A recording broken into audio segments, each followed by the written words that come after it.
哈利路亚，ဖျားရှင်ကောင်းမြတ်ပါတယ်ရှေးဥစွာကျွန်မဖျားရဲ့နာမတော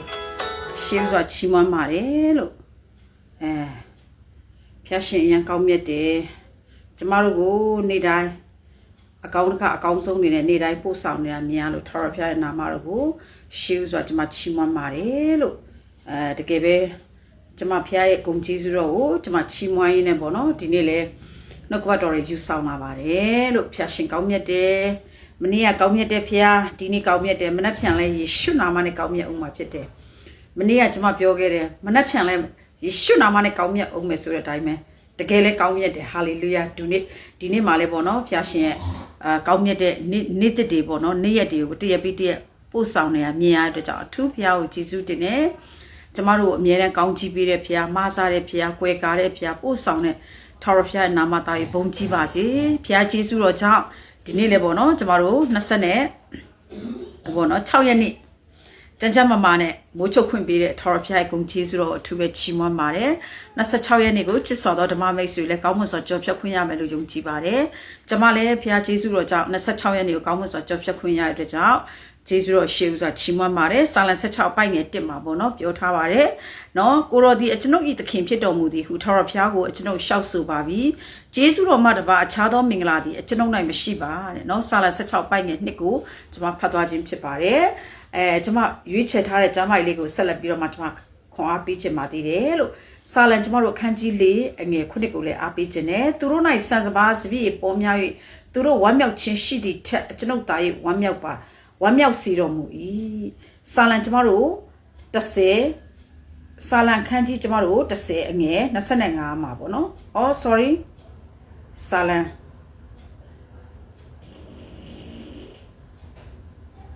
ကျမတို့အခန်းကြီးကျမတို့ဘယ်လောက်မှတွေ့ရလဲဆိုတဲ့အခါမှာစာလံကျမတို့အခန်းကြီးပေါ့နော်ကျမတို့20မှာတွေ့ရပါတယ်အဲ့ဒါကတော့ကျမအနည်းငယ်ဖတ်သွားခြင်းပါတယ်လို့ကျမတို့ဒီနေ့နှုတ်ကပတ်တော်ကိုကျမဖတ်တဲ့အခါတိုင်းမှာလဲပေါ့နော်စာလံခန်းကြီး20ငယ်9ကိုကျွန်မအနေငယ်အားပေးခြင်းနဲ့စာလံခန်းကြီး20ငယ်9မှာအချို့သောသူတို့သည်ယထာကို၎င်းချို့တို့သည်မြင်းကို၎င်းချီးမွမ်းတတ်ကြ၏ငါတို့မူကားငါတို့ဖျားခင်တည်းဟုသောထာဝရဘုရား၏နာမတော်ကိုချီးမွမ်းကြပါလိမ့်မည်ဖတ်ရှုသွားတဲ့ဒီနေ့ဒီနှုတ်ကပတ်တော်အသက်ရှင်တဲ့ဖျားနှုတ်ထွက်စကားဖြစ်တဲ့အတွက်ကြောင့်ကြားနာတဲ့သားမရောက်စီတိုင်းပုံမှာဖျားရှင်အသက်ဖန်ကြွယ်ဝစွာတာရီကောင်းချီးပေးပါစေအာမင်ဆိုတဲ့အခါမှာဒီနေ့ကျမတို့ဒီနေ့26ရက်နေ့ပေါ့နော်နိုဝင်ဘာလကိုဖျားကျေးဇူးတော်ကြောင့်ပေါ့နော်ရောက်ရှိခွင့်ပေးတဲ့ကြောင့်အထူးဖျားကိုကျေးဇူးတင်တယ်ကျမတို့တွေနော်လကုန်ဖို့ရန်အတွက်နိုဝင်ဘာကုန်ဖို့ရန်အတွက်4ရက်ပဲကြာမှာတော့တယ်ဒီအတွက်လည်းဖျားကိုကျွန်မကျေးဇူးတင်တယ်ဒါပေမဲ့ဒီနေ့စာလံဆရာခန်းကြီးကျမတို့16အငယ်1မှာပြောတယ်ကျေးဇူးတော်မှာတပါအခြားသောမင်္ဂလာကျွန်ုပ်နိုင်မရှိပါဆိုတဲ့အတိုင်းပဲဒီနေ့ဘုရားရဲ့ကျေးဇူးတော်ကြောင့်ဒီနေ့ကျမတို့တရက်တာပြီးသွားတယ်ဘုရားကျေးဇူးတော်ကြောင့်ပြီးခွင့်ရတာဖြစ်တယ်ဒါလည်းကျေးဇူးတော်ပဲဖြစ်တယ်ဒါကြောင့်ဒီနေ့ကျမတို့ကျေးဇူးတော်ကိုချီးမွမ်းရအောင်ချစ်စွာသောကျမတို့ဓမ္မမိတ်ဆွေတွေဒါမှပဲကျမတို့အသက်တာမှာလန်းဆန်းမယ်ပေါ့ပါမယ်နော်တကယ်တက်ကြွစွာနဲ့နေ့ရက်တိုင်းကိုကြော်ဖြတ်ခွင့်ရမှာဖြစ်တယ်ကျမဆိုရင်ငယ်လေးတော့ကျမစဉ်းစားတာပေါ့အသက်40ကျော်50လောက်ရှိတဲ့အမျိုးသမီးတွေကိုကျမမြင်တဲ့အခါမှာဟာအတော်ကြီးတွေအန်တီကြီးတွေပေါ့နော်အသက်ကြီးသောသူလို့ကျမထင်ခဲ့တာအခုကျမ50နှစ်52နှစ်ပြည့်လို့52နှစ်ထဲရောက်လာပြီဟာကျမပုံစံလဲလို့ဟိုအသက်ကြီးတဲ့အဖွားကြီးရုပ်လည်းမပေါက်သေးဘူးပေါ့နော်ကျမကိုကျမကျေးဇူးတော်ချီးမွမ်းမိတာပေါ့နော်ဆိုတော့ဒီကမှာကျမကိုကျမမြှောက်တာတော့မဟုတ်ဘူးပေါ့နော်ကျမချီးမွမ်းတာပေါ့နော်ကျေးဇူးတင်စကားကျမပြောတာပေါ့ဆိုတော့ကျမတို့ငယ်တော့ဆိုရင်တော့ဟာမျက်စိမှုံလာပြီဟောဆိုကျမတို့လည်းမျက်စိတွေအားနေလာပါပြီနော်မျက်စိတွေအားနေလာပါမျက်စိအားနေလာတဲ့ခါမှာအခုဆိုရင်ကျမတို့ပါဝါတွေပေါ့နော်ကျမတို့နည်းနည်းတက်လာတဲ့ခါမှာကျမတို့ဟိုတခါကျရင်ဖုန်းတွေတော့မှကျမမကြည့်ဖြစ်အောင်ကျမအတက်နိုင်ဆုံးကြိုးစားတယ်ရှောင်တာပေါ့နော်ဖုန်းကိုမကြည့်ဖြစ်အောင်ကျမရှောင်တယ်မျက်မှန်တက်ရမယ့်အလုပ်တွေကျမနည်းနည်းရှောင်တယ်ဘာလို့ဆိုကျမတို့ကဒါဟိုဘုရားခင်ကပြောရလေအသက်ကိုညံဆောင်တယ်ဥစ္စာကိုကန်ဆောင်တယ်ဆိုတော့ကျမတို့မြန်မာပြည်မှာလည်းဒီစကားထားအရန်ကောင်းတယ်ဆိုတော့အသက်ကိုညံဆောင်တယ်ဆိုတာကဘုရားပေးထားတဲ့ညံနဲ့ကျမတို့ကဒီမျက်စိကိုဓာတ်မဖြစ်ဖို့နားကိုဓာတ်မဖြစ်ဖို့ကျမတို့အယိုးတွေအကြောတွေအသွေးအသားတွေဓာတ်မဖြစ်ဖို့အတွက်ကျမတို့ကဒါကြောင့်မလို့ဒီနေ့ကျမတို့လေ့ကျင့်ခန်းတွေလုပ်ပါ exercise တွေလုပ်ပါဆိုတာကဒါတွေကျမတို့ကဖျားပေးတဲ့ညံနဲ့ကျမတို့လှုပ်ဆောင်မှုကိုဖျားကကျမတို့ control ပေးထားတယ်ထိန်းချုပ်ခိုင်းထားတယ်နောက်ပြီးတဲ့အခါမှာအသက်ကိုညံဆောင်တယ်နော်ဒါကဥစ္စာကိုလည်းကန်ဆောင်တယ်ဆိုတော့ဥစ္စာဆိုတဲ့အခါမှာဖျားပေးထားတဲ့ဥစ္စာကိုကျမတို့ကတယိုတတိတလေးတစားနဲ့ကျမတို့တန်ဖိုးထားပြီးတော့မှကျမတို့သုံးဆွဲတတ်ဖို့သုံးဆောင်တတ်ဖို့ဘုရားလူရှိရပေါ့နော်ဆိုတော့ကန်ဆောင်တယ်ဆိုတာကန်ကိုပြုတ်တိကံကိုထံပြန်လာစမြဲဆိုတဲ့ ကိုယ့်ရဲ့လုပ်ရက်တွေကဒါကံတရားလို့ကျွန်တော်တို့ကဒါမြန်မာပြည်သားတွေကပြောလို့ရှိရပေါ့နော်ကျွန်တော်ချစ်စော်တော့ကျွန်မဓမ္မမိတ်ဆွေတွေကျွန်မဘာပြောချင်လဲဆိုတဲ့အခါမှာကျေးဇူးတော်မှတပါအခြားသောမင်္ဂလာကျွန်တော်နိုင်မရှိပါဆိုတခါခါကျရင်ကျွန်တော်တို့ကကိုလို့ရင်ကိုရမယ်ငါတို့လို့ငါတို့ဒီနေ့စားနေရတာဗောတဲ့ငါတို့လို့ငါတို့တွေကဒီငါတို့လုံနိုင်အောင်ဘသူကခွန်အားပေးတာလဲငါတို့လုံနိုင်အောင်ဘသူကကြမ်းမာခြင်းပေးတာလဲအဲ့ဒါလေကျွန်တော်တို့ကပြန်လဲဆင်ခြင်အောင်မေ့ဖို့ဖြစ်တယ်ဒါကြောင့်ယနေ့ကျွန်တော်တို့ဒီဘောနော်silent sorry ကျွန်တော်တို့silentဘောနော်ကျွန်တော်တို့ဘာမှတွေ့ရလဲဆိုတဲ့အခါမှာအခန်းကြီးကျွန်တော်တို့၄ဘောနော်အငယ်9မှာဆိုလို့ရှိရင်ကျွန်မအရန်ခွန်အားရတယ်သူတို့ဒီစံစပါးစပည့်ပေါ်များသူတို့ဝမ်းမြောက်ခြင်းရှိသည့်ထက်အကျွန်ုပ်ကိုတာ၍ဝမ်းမြောက်စေတော်မူ၏ဆိုသူတို့တွေမှာစံစပါးတွေစပည့်တွေပေါ်များပြီးကြွယ်ဝလို့ဝမ်းမြောက်တာထက်တဲ့ကျမတို့ကိုတာ၍ဝမ်းမြောက်စေတော်မူ၏ဆိုတော့အဲ့ဒါကတော်တော်လေးတော့ထူခြားတယ်နော်ဆိုတဲ့ခါမှာကျမအဲ့ဒါနဲ့ပတ်သက်ပြီးတော့ပေါ့နော်ကျမအနေငယ်ပေါ့နော်ကျေးဇူးတော်ချီးမွမ်းနေတက်တည်ခံချင်တာကျမရဲ့ပေါ့နော်အသက်တာမှာဒါကျမကိုတွေ့ပါအခုကျမဒီမှာချစ်စော်တော့ကျမဓမ္မမိတ်ဆွေတွေလာပြောတာက story တွေလာပြောနေတာမဟုတ်ပုံမြင့်တွေလာပြောနေတာမဟုတ်ကျမရဲ့ဖြစ်ရမှန်နေကျမလာပြောနေတာဖြစ်တယ်ကျမကဖျားရဒါကျမကိုဖျားရွေးကောက်တဲ့ဝိညာဉ်ဖြစ်တဲ့ခါမှာကျမကဘယ်လိုခံစားရလဲဆိုတဲ့ခါမှာကျမပေါ့နော်အပြူကလေးကနော်ကျမဟိုကုန်ခဲ့တဲ့ပထမဦးဆုံး first time မှာလဲကျမပြောခဲ့ပြီးသွားပြီသူများတွေဆိုရင်ရွှေတွေဝတ်မှကိုအတရီရှိမယ်လို့ထင်တာလေကျွန်တော်မြန်မာပြည်စကားထားလဲရှိတယ်လေအဲ့ဒါကဘာလဲကျမတို့ဥပမာပေါ့နော်ပေးကြတာမရှိရင်တော့တစားတဲ့မရှိတော့ဝမ်းစာတဲ့ဆိုတော့ရှိရင်တော့ဒါဟာငကက်ကလေးလှုပ်ထားမယ်ဆွဲကျူးလေးလှုပ်ထားမယ်လက်ကောက်ကလေးလှုပ်ထားမယ်လက်စွပ်လေးလှုပ်ထားမယ်ရှိရင်တော့ဒါတစားပေါ့တစားပလာအနေနဲ့သုံးတာပေါ့နော်မရှိရင်တော့ဝမ်းစာတဲ့ပြီးရင်ပြန်ရောင်းပြီးရင်ဆံဝယ်ပလိုက်စီဝယ်ပလိုက်ရင်းနှီးမြုပ်နှံလိုက်ပေါ့အဲ့လိုမျိုးလေးလှုပ်ကြတယ်တဲ့ဆိုတော့ကျမဖျားကျေးဇူးတော့ကြောင့်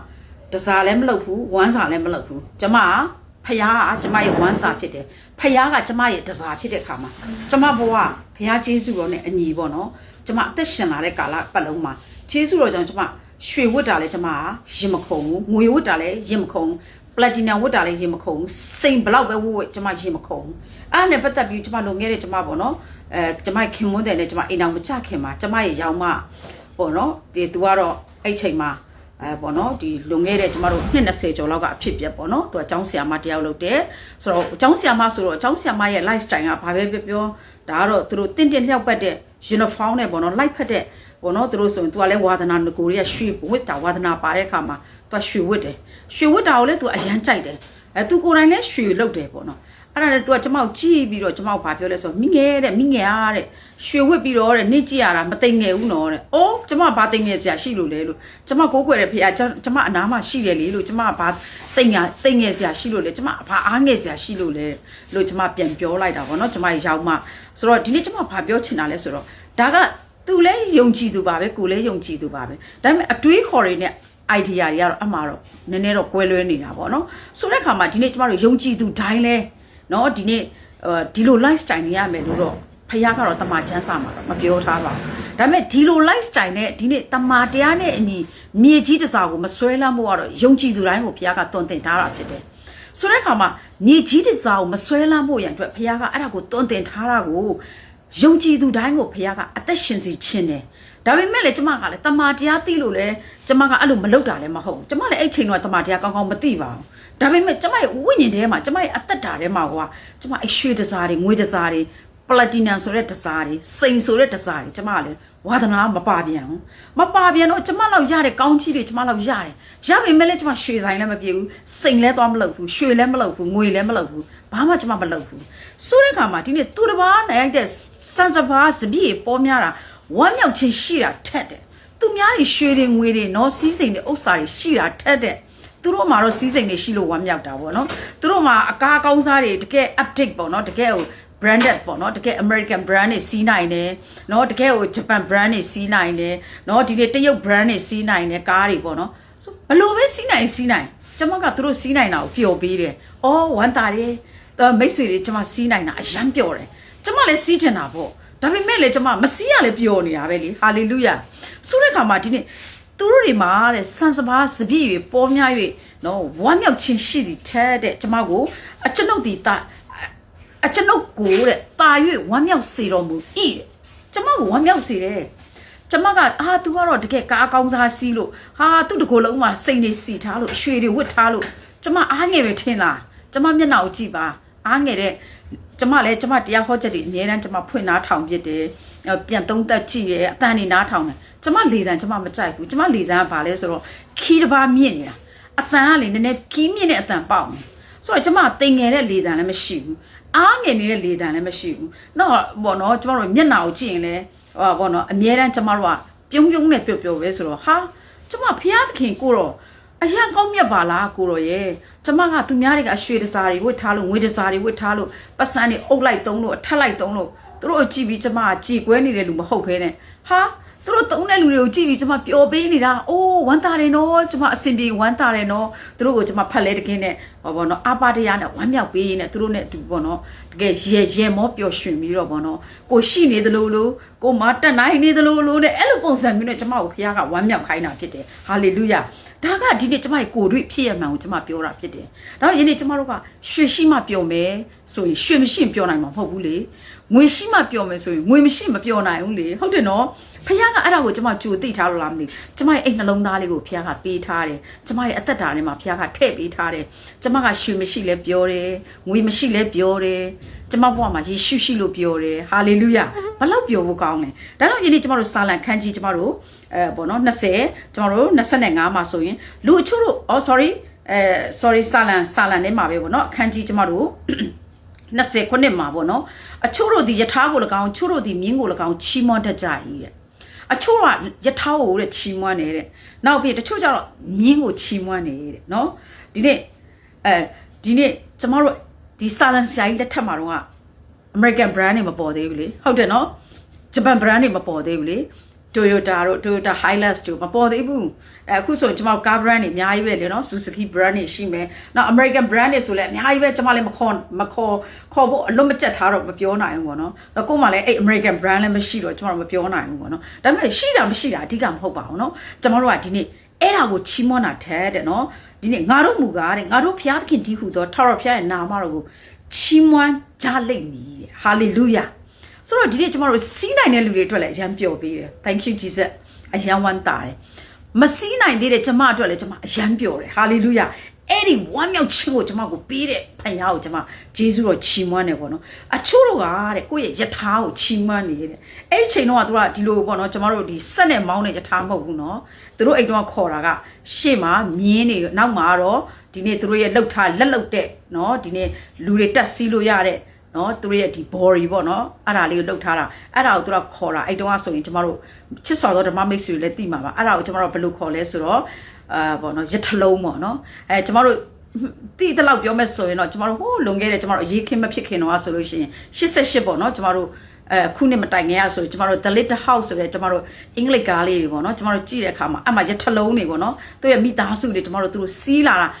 ာတနေရာနဲ့တနေရာသွားလို့ရှိရင်အနောက်မှာအရှိမအဖေလို့သူကတော့မောင်းတယ်အနောက်မှာသူ့ရဲ့မိသားစုဇနီးတွေပါတယ်သားသမီးတွေပါတယ်အဲ့ဒါကလည်းဟိုဘယ်လိုပြောရထလုံးပေါ့နော်သူတို့ခေတ္တကဆိုရထလုံးလို့ပဲခေါ်တာကျွန်တော်ဗမာခေါ်နဲ့ပြောမယ်ဆိုရင်ဒါပေမဲ့အဲ့ချိန်မှာသူတို့ခေါ်တာကယထာကိုလက်ခေါင်းနဲ့ယထာဆိုတာကအဲ့ဒါကိုပြောတာဖြစ်တယ်အခုလိုစက်နဲ့မောင်းတယ်နော်ဒီနေ့ကျမတို့ဒီ body ကအတွဲ20ရှိတာတော့အတွဲ30ရှိတာအဲ့ဒါမျိုးမပေါ်သေးဘူးသူတို့ခင်မှာတော့ဒါပေမဲ့အဲ့ချိန်တော့သူကယထလုံးဆိုတာအဲ့ဒါကိုခေါ်တာဖြစ်တယ်ယထာကိုလက်ခေါင်းအချို့တို့ဒီမြင်းကိုလက်ခေါင်းနဲ့နော်ချီးမွမ်းတတ်ကြတယ်တဲ့ငါတို့မူကားတဲ့ဘုရားသခင်ဟူ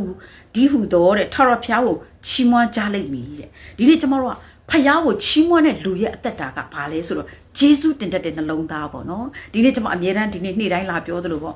ဟောဒီနေ့အတွက်ဖယားကိုဂျေဇုတင်တယ်ဒီနေ့ဝါဆာဆာလို့ဂျေဇုတင်တယ်နေ့ချက်စွာအိပ်ပြောရလို့ဂျေဇုတင်တယ်ကျွန်တော်တို့အန်ဒီရဲ့ကင်းကင်းရှင်းရှင်းနဲ့တွားရတယ်လာရတယ်အဲ့ဒါကဂျေဇုတော်ချီးမွမ်းတယ်ဆိုတော့အဲ့ဒါကဂျေဇုတင်တတ်တဲ့နှလုံးသားရဲ့အသက်တာကိုဖယားကလိုချင်တာဖြစ်တယ်တဲ့ဆာလန်ဆရာကလည်းအဲ့ဒီလိုပဲကျွန်တော်တဲ့သူများတွေကယထာတွေချီးမွမ်းတယ်အခုဒီခေတ်နဲ့ပြောမှဆိုသူတို့တွေက American brand စီထားလို့သူတို့ကချီးမွမ်းတယ်ကျမတို့ကလမ်းလျှောက်ရလို့ချီးမွမ်းတယ် hallelujah အဲ့ဒီလိုကျမတို့ကဖြစ်နေရမှာဘုရားသားသမီးတွေကနော်ဘုရားသားသမီးတွေကသူတို့ကတော့စီးနိုင်တယ်ကျမတို့ကမစီးနိုင်ဘူးဆိုကြေကွဲပလက်မျောနေဘာလို့မှာလဲနော်ဒီလောကကြီးကလေဘုရားရှိမှဘဝကြီးကအေးဆေးဖြစ်တာလေမရှိလည်းဖြစ်တယ်အရာအားလုံးကနော်ဘာမှဒီနေ့ကျမတို့ကရှိလည်းဖြစ်တယ်မရှိလည်းဖြစ်တယ်အရာအားလုံးကဘာလာဘုရားခင်နဲ့တူသွားပါဘာလာဒေါင်းပေးလိုက်ပါ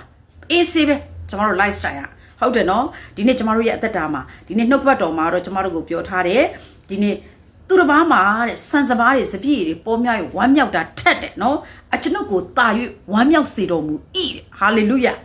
အရာအောက်ဖို့ကောင်းတယ်နော်ဖခင်ရဲ့တကယ်ဖခင်ပေးတဲ့တကယ်ကျမတို့အကောင်းဆုံးသော lifestyle ဆိုတဲ့ present ပေါ့နော်လက်ဆောင်ကလေတိတ်ကောင်းတယ်နော်ချစ်စွာတော့ကျမဓမ္မမိတ်ဆွေတွေတော့ကျမကလေဒီနေ့ကျမစဉ်းစားတာပေါ့နော်ကျမတို့လည်းချစ်စွာတော့ဓမ္မမိတ်ဆွေလည်းဖတ်ဖူးမှာပါနော်ဆိုတော့ဘဝနေနီးဆိုတဲ့စာအုပ်လေးကြားဘူးပါကြားလဲကြားဘူးမယ်ဖတ်လဲဖတ်ဘူးမယ်လို့ကျမယုံကြည်တယ်ပေါ့နော်ဘာကြောင့်လဲဆိုတော့ဘဝနေနီးဆိုတဲ့စာအုပ်တွေထုတ်ကြတယ်စာရေးဆရာတွေကဘလို့နေပါဘလို့ထိုင်ပါဒီလိုမလုပ်နဲ့ဒီလိုမသွားနဲ့ဒီလိုမစားနဲ့ဒီလိုလုပ်ရင်တော့ဆင်းရဲတယ်ဒီလိုလုပ်ရင်တော့ဘောနော်ယောဂအတွက်မကောင်းဘူးခန္ဓာအတွက်မကောင်းဘူးဘဝနေနီးတွေကိုဘောနော်သူတို့တွေကစာရေးဆရာတွေကနော်တခြားဟိုဘောနကြပကြဘောနော်ဖတ်မဲ့စာဖတ်ပြိတ္တတွေအတွက်သူကကောင်းကောင်းလေးရေးထားတယ်ဒါပေမဲ့တကယ်တမ်းကျမတို့ဘဝနေနီးရဲ့နော်တကယ်ကိုအကောင်းဆုံးသော master key အကောင်းဆုံးသောတော့ချက်ကဘာလဲဆိုတော့နှုတ်ကပတ်တော်ဆိုတဲ့ Holy Bible ပေါ့နော်တမန်ကျမ်းစာဖြစ်တယ်ဆိုတာကိုကျမကဂျေဇုတော်ကြောင့်တွေ့သွားတယ်ပေါ့နော်ဒါကြောင့်ယနေ့ကျမတို့ကမတိသူကြော်သွားတိသူဖော်စားဆိုတဲ့ဒီနေ့ကျမတို့ပေါ့နော်ဒီຢာလေးကိုကျမတွေ့တဲ့အခါမှာဒီနေ့ကျမအော်ဟုတ်ပါလားဆိုတော့ဒီနေ့ကျမပြန်စဉ်းစားတယ်အော်ငါတို့တွေနော်ရင်တော့ကျမတို့ကလောကရာမရှိရင်တော့ကျမတို့ဘဝကြီးကမတန်တယ်လို့ငါတို့ကပဲဟိုဘယ်လိုပြောမလဲကုသိုလ်ကံကပဲမကောင်းတယ်လို့အမှန်တော့မဟုတ်ဘူးရှိလဲပျော်လိုက်မရှိလဲပျော်လိုက်ဟာလေလုယာဖခင်ကအဲ့ဒီရဲ့ဘောနော်ဒီနေ့ lifestyle ဖခင်ကလိုချင်တာဖြစ်တယ်ဒါကြောင့်မလို့ဒီနေ့ဟိုတချင်းပေါ့နော်ဆိုသွားတဲ့ဟိုဘောနော်တားလေးဘောနော် David လိုက်ရဲ့ like ဟိုဆိုသွားတဲ့တချင်းလေးရလို့ဒီနေ့ကျမတို့ကတိုက်နေနေမှကိုတော့ကိုဂျေစုတင်ပါလားနော်ဒီနေ့တိုက်နဲ့မနေနိုင်လဲချီးမွားလိုက်တဲမာနေလဲချီးမွားလိုက်တိုက်မာနေလဲချီးမွားလိုက်တိုက်မာနေလဲဒီဆံပဲစားရတာတဲမာနေလဲဒီဆံပဲစားရတာမထူးတိုက်မာနေလို့လဲ तू ကရွှေတွေကွတ်ထားတဲ့ဆံစားတာမဟုတ်ဘူးဟုတ်တယ်နော်တဲမာနေလို့လဲရှုံးဝတ်ထဲကနှိုက်ထုတ်ပြီးစားတာမဟုတ်ဘူးနော်အတူတူပဲတဲကနေလဲဒီပစံပဲကင်တာတိုက်မာနေလဲလူကလည်းဒီပစံပဲကင်တာဘာမှမထူးချောင်းဟုတ်တယ်နော်ချစ်စော်တော့ကျွန်မဓမ္မမိတ်ဆွေတွေကျွန်မအားပေးခြင်းနဲ့ဖယားသခင်နဲ့တွားလာတဲ့အသက်ရှင်တဲ့ lifestyle ဟာလေတကယ်စစ်မှန်တဲ့ဘဝနေနည်းပဲเนาะကျမတို့ဘဝနေနည်းဆိုတာလေဖျားသခင်နဲ့တွားလာပြီးဖျားသခင်နဲ့တူအသက်ရှင်တတ်တဲ့အသက်တာကလေအရန်ကောင်းတယ်ကျမဖျားသခင်ကိုအရန်ကျေးဇူးတင်တယ်ဒါပေမဲ့ယနေ့ကျမဆိုလို့ရှိရင်အိုးကိုတော့ကောင်းပါလားကျမငငယ်တော့ဆိုရင်တော့အသက်40ကျော်50လောက်ဆိုရင်ဟာဒီအတော်ကြီးတွေကတော့အသက်40ကျော်ပြီးအသက်ကြီးပြီပေါ့ကျမအဲ့လိုမြင်တာပေါ့နော်အခုကျမလည်း40ကျော်50ကျော်လဲရောက်လာဟာငါလည်းအိုအရန်အိုနေတဲ့အိုဇနာကြနေတဲ့ဘွားကြီးလည်းမဟုတ်သေးပါလားပေါ့နော်ဆိုတော့ကျမကြည့်ပြီးတဲ့ခါမှာကျမအရန်အော်မိတယ်ဒါပေမဲ့ဒီနေ့ဖျားသခင်ရဲ့လက်ရာပေါ့နော်ဖျားသခင်နဲ့တူတွားလာတဲ့အသက်တာကဘာနဲ့တူလဲဆိုတဲ့ခါမှာငါဝင်ကထမ်းရတာလေပေါ့တယ်တဲ့နော်လွယ်တယ်တဲ့အဲ့တော့ယနေ့ဖျားသခင်စီကိုလာတဲ့ခါမှာလေနော်ငါချမ်းသာပေးမယ်တဲ့မဿဲ7:28မှာဝန်လေးတွေပင်ပန်းတော်သူအပေါင်းတို့ငါထံသို့လာကြတော့ငါဒီချမ်းသာပေးမယ်တကယ်ချမ်းသာပေးတဲ့ဖျားပါနော်ရော့တိုက်တွေရော့ကားတွေဆိုပြောတဲ့ဟာကိုပြောတာမဟုတ်ဘူးနော်စိတ်ချမ်းသာခြင်းတကယ်စစ်မှန်တဲ့ချမ်းသာခြင်းကလေစိတ်ချမ်းသာခြင်းကိုယ်ဤချမ်းသာခြင်းဘလို့ကောင်းလဲနော်ကျမဒီနေ့လောကကြီးရလေသလားဟာဆွဲချမဲ့အရာတွေကလေအများကြီးတော့ကျမကြည့်တာတည်င်းနေနားထောင်တယ်ဟာဒီနေ့ဆိုလို့ရှင်လဲအမျိုးသမီးတယောက်ကနိုင်ငံခြားမှာ तू အလုပ်လုပ်တယ်တဲ့သူ့အမျိုးသားကို तू ကသူ့မျိုးသားကိုပို့လိုက်တဲ့ပတ်စံသူ့မျိုးသားဖောက်ပြန်သွားတယ်တဲ့အဲ့ဒါနဲ့ तू က suicide လုပ်လိုက်တယ်တဲ့အော်ကျွန်မကြည့်ရလူတွေလည်းနော်လို့ပညာရေးတော်တော်မဲ့လိုက်တာလို့ဒီယောက်ျားမှတန်းဆွဲမှမရလို့တေးရမယ်ဆိုရင်လည်းမတန်ပြန်ဘူးနော်ဒီမိန်းမမရရင်လည်းတေးရမယ်ဆိုလည်းမတန်ပြန်ဘူးဒီလောကကြီးကအဲ့ဒီနေ့လောကရဲ့မြစ်တာကတော့ side effect တွေ infection တွေဝင်ပါတယ်ဖယားရဲ့မြစ်တာကတော့ infection မဝင်ပါဘူးဖယားရဲ့မြစ်တာက side effect မရှိပါဘူးဒီနေ့ဖယားမြစ်တာကတော်တော်လေးကောင်းပါတယ်ကျမဆိုရင်ဖယားကျေးဇူးတော်ကြောင့်ပေါ့နော်ကျမလည်းအိမ်ထောင်သက်20ကျော်လာပြီနော်ကျမတို့ဇနီးမောင်နှံ2ယောက်စလုံးကဒီနေ့လည်းကျမဖယားကျေးဇူးတော်ကြောင့်ကျမတို့ home set သွားတယ်နော်နှုတ်ဘတ်တော်ဝင်ငှတယ်နော်တက်တီခံတယ်အားပေးတယ်တိုက်တွန်းနှိုးဆော်ခွင့်ရတယ်ဒါလည်းကျေးဇူးတော်ပဲလေဒါကလည်းဘဝနေနည်းတစ်မျိုးပဲလေဘလို့ကောင်းလဲဒီနေ့လောကမှာလေသိလားသူတို့တွေကစံစပါးတွေစပြည့်တွေပေါ်များလို့ဝမ်းမြောက်တာထက်တယ်ကျွန်တော်ကိုတာယူဝမ်းမြောက်စေတယ်တဲ့ဟာကျွန်မဖျားသခင်ကိုတကယ်လေးစားတယ်ချစ်ပြီးအရင်ချစ်တယ်ဖျားသခင်ကိုနော်တကယ်တာယူအားကိုးပြီးကျွန်မအားကိုးတယ်ဆိုတာကိုဒီနေ့ဒီနှုတ်ပတ်တော်ကကျွန်မကိုပို၍တွန်းပို့တယ်ဆိုတာတွေ့ရလို့အထူးကျွန်မဖျားကိုကျေးဇူးတင်တယ်ဒါကြောင့်မလို့နော်စာလန်20ခုနှစ်မှာသူတို့ကမြင်းနေ သူတို့ကယထာတွေကိုချီးမွမ်းနေတယ်ငါကတော့ငါဖះအောင်ငါချီးမွမ်းနေတယ်ဟာလေလုယာဘလောက်ကောင်းလဲဟုတ်တယ်ဒီနေ့ကျမတို့ဆိုမျက်မြင်ကိုတွေ့လေတချို့ဆိုမြင်းကလေးနေလှုပ်ပြီးတော့မှသူတို့ရှိတဲ့စီးစိမ်တွေအကုန်လုံးမြေကြီးအောက်ထဲရောက်သွားတယ်နော်မြင်းကလေးနေလှုပ်လို့ကျမတို့မကြသေးခင်တာနော်လှုပ်သွားတဲ့ဒီဖះသခင်ရဲ့လှုပ်သွားတဲ့လက်ရည်ကျမတို့တွေ့ရတယ်ကျမတို့မတ်လနော်28ရက်နေ့ပေါ့29ရက်နေ့မှာလှုပ်သွားတဲ့မြင်းကလေးကြောတွေကျမကြည့်တဲ့အခါမှာပစ္စည်းတွေကုန်ကားတွေကုန်နော်လက်ဝက်လက်စားတွေအကောင်လုံးမြေကြီးအောက်ထဲနောက်ပြီးကျမတို့အမေရိကန်မှာဆိုလဲနော်ဒီကျမတို့ရေတွေကြီးတယ်မီးတွေလောင်တယ်ကားတွေလည်းပါတယ်အိမ်တွေလည်းပါတယ်တကယ်ကဘာကျော်တွေတကယ်အချမ်းသာဆုံးရဲ့အိမ်တွေလည်းပါသွားတယ်ကဘာကျော်တကယ် celebrity တွေရဲ့နော်ပိုင်ဆိုင်တဲ့အိမ်ကောင်းစားတွေလည်းပါသွားတယ်တားမောက်မြောက်များစွာမီးထဲမှာအကုန်ပါသွားတယ်ဘာလို့မှလဲဒီနေ့ဒီလောကကြီးကငါရှိတယ်ဆိုတာအလကားငှားပြောတ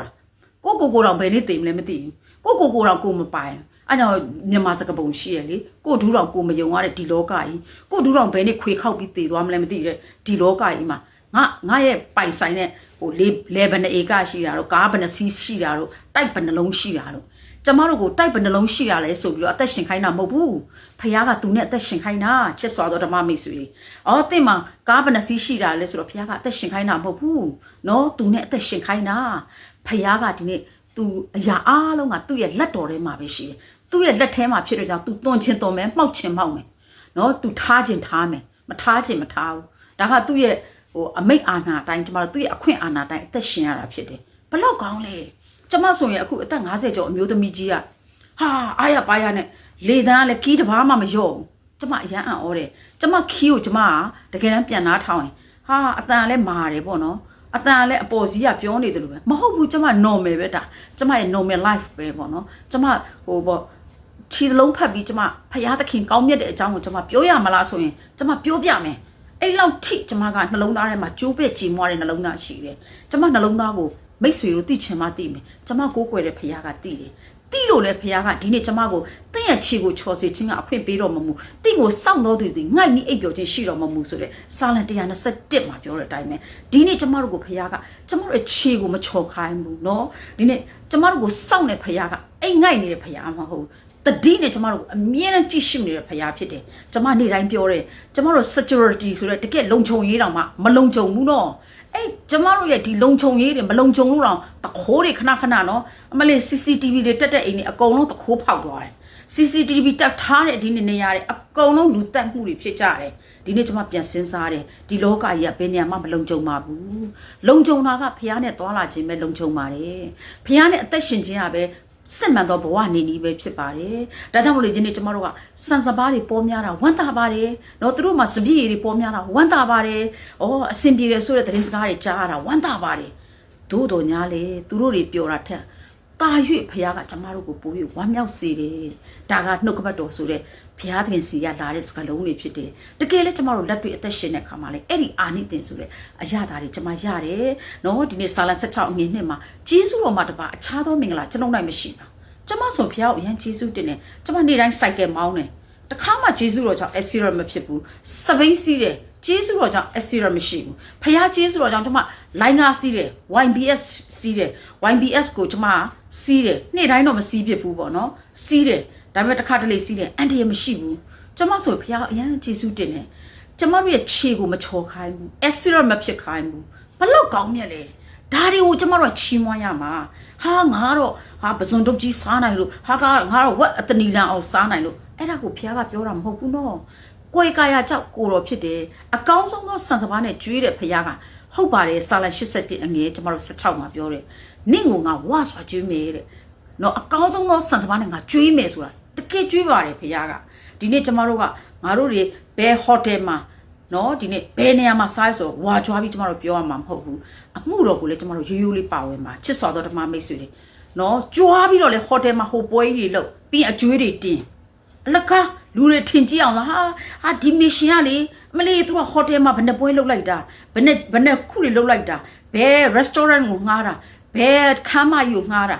အဲ့ဒါကတမချန်းစာမှာတခုမှမပါဘူးနော်တမချန်းစာမှာပါတာကငါတပည့်ဖြစ်ဖို့ခရစ်တော်ရဲ့တပည့်ဖြစ်ဖို့ပဲလူမျိုးတကာကိုကျွန်တော်တို့တည်င်းကောင်းပဲသွားပြောရမှာနော်ကျွန်တော်တို့ဟန်ဆောင်ပန်ဆောင်နဲ့ဟိုဟိုတယ်ငှားဟိုခမ်းမတွေငှားဟိုအယောက်30စာကျွေးလိုက်အယောက်50စာကျွေးလိုက်ပြီးအကျွေးတွေတင်သွားရော အဲ့တော့ဖျားသခင်ငါဝင်ရထမ်းရတာလွယ်တယ်ပေါ့လဲပေါ့တယ်လို့ပြောပြီးတော့အကျွေးတွေထုနေဘာလို့မှလဲလေးလံတာပေါ့အသက်တာမှမလွတ်မြောက်ဘူးမပေါ့ပါဘူးဖျားခင်ရဲ့ဝန်အားလေပေါ့လဲပေါ့တယ်လွယ်လဲလွယ်တယ်ချစ်စွာတော့ကျွန်မဓမ္မမိတ်ဆွေတွေကျွန်မအားပေးခြင်းနဲ့မကြွားပါနဲ့ကြွားရင်လေခရစ်တော်၌ပဲကြွားပါအော်ဒီနေ့ဂျေစုတော်ကြောင့်ကျွန်မအက်ဆီရမရှိဘူးဂျေစုတော်ချီးမွမ်းဝါကြွားပါဒီနေ့ချမ်းပါတယ်ဂျေစုတော်ချီးမွမ်းပါကျွန်မဖျားကိုရန်ဂျေစုတင်တယ်ကျွန်မအသက်50ကျော်လာပြီ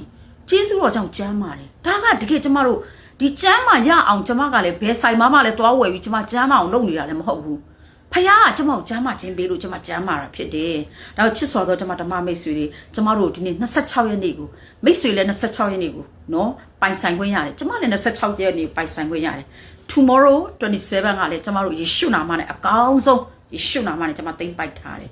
ယေရှုနာမနဲ့ပဲကျမတို့အတွက်နော်ကျွန်တော်ရဲ့ဂျေစုတော်ခွတ်ဖလားကအမြဲတမ်းရှံလျက်ရှိပါ၏ဆိုတဲ့အတိုင်းပဲဒီကနေ့ဖခင်ရဲ့ဂျေစုတော်ခွတ်ဖလားကတကယ်ချီးမွမ်းစရာကောင်းပါတယ်တကယ်ကိုဖခင်ကတော့ပို့ဆောင်နေမဆားတယ်ဆိုတော့ကိုကျွန်မအတိုင်းမသိပေါ့နော်ဒီနေ့26ရက်နိုဝင်ဘာလကုန်ပို့ရန်အတွက်4ရက်ပဲလူတော့တယ်မနက်ဖြန်ဆိုတော့ဒီဇင်ဘာလာတော့မယ်ဘလောက်ထိချီးမွမ်းစရာကောင်းလဲအရင်ကျွန်မဖခင်ကိုဂျေစုတင်ရင်းနဲ့ပေါ့နော်ဒါတော့ပဲအနေငယ်ချီးမွမ်းရင်းနဲ့တက်တည်ခံလိုပါတယ်အားပေးလိုပါတယ်တိုက်တွန်းနှိုးဆော်လိုပါတယ်ချစ်စွာသောဓမ္မမိတ်ဆွေတွေပေါ့နော်ဒီနေ့ဂျေစုတော်နော်ချီးမွမ်းတတ်တော်သူဂျေစုတင်တတ်တော်နှလုံးသားနဲ့ဒီနေ့ကျမတို့အသက်တာမှာအသက်ရှင်မယ်ဆိုရင်ငါကောင်ကထမ်းရတာလေလွယ်တယ်ပေါ့လဲပေါ့တယ်ဆိုတဲ့သခင်ကမိတ်ဆွေကိုပေးနေပါတယ်ကျမကိုပေးနေပါတယ်ယုံကြည်ခြင်းနဲ့သိမ့်ပိုက်ရအောင်ချီးမွမ်းခြင်းနဲ့သိမ့်ပိုက်ရအောင်ဆုတောင်းခြင်းနဲ့ကျမတို့သိမ့်ပိုက်ရအောင်ဟာလေလုယာနော်ဒီနေ့ဒီနှုတ်ပတ်တော်လေးနဲ့အနေငယ်ဒီလောက်ပဲအားပေးချင်ပါတယ်ကြားနာတဲ့သားသမီးယောက်စီတိုင်းပုံမှာဖျားရှင်အသက်တဖန်ကြွယ်ဝစွာတာယူကောင်းချီးပေးပါစေအာမင်